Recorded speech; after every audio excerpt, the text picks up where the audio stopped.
છે. હું છું જગદીશ. રાજ્યમાં વધુ એક એચએમપીવીનો કેસ નોંધાયો છે. કચ્છના 59 વર્ષના વૃદ્ધનો એચએમપીવી પોઝિટિવ આવ્યો છે. એચએમપીવી પોઝિટિવ વૃદ્ધ કોઈ ટ્રાવેલ હિસ્ટ્રી તેની નથી.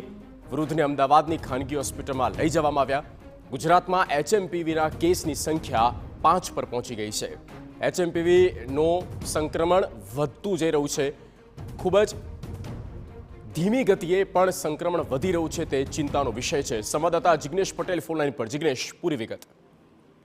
જગદીશ, જે પ્રકારે અમદાવાદનો ચોથો કેસ ગણાય અને ગુજરાતનો 5મો કેસ ગણાય, એચએમપીવી વાયરસ ધીમે ધીમે કેટલીક જગ્યાઓ પર દેખાઈ રહ્યો છે અને સંક્રમણ થયેલ વ્યક્તિઓની સંખ્યામાં કેટલેક અંશે વધારો થઈ રહ્યો છે. જે આજે જે પોઝિટિવ કેસ આવ્યો છે અમદાવાદની ખાનગી હોસ્પિટલમાં, આ પોઝિટિવ કેસ નોંધાયો છે. કોઈ પણ પ્રકારની ટ્રાવેલ હિસ્ટ્રી આ વ્યક્તિની નથી.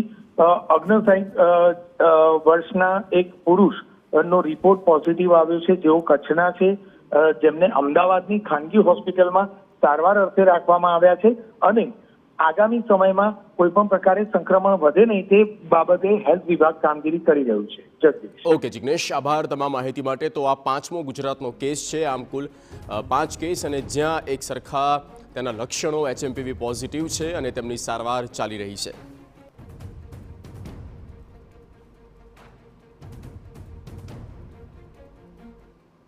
પતંગ રસિયાઓ માટે ખુશ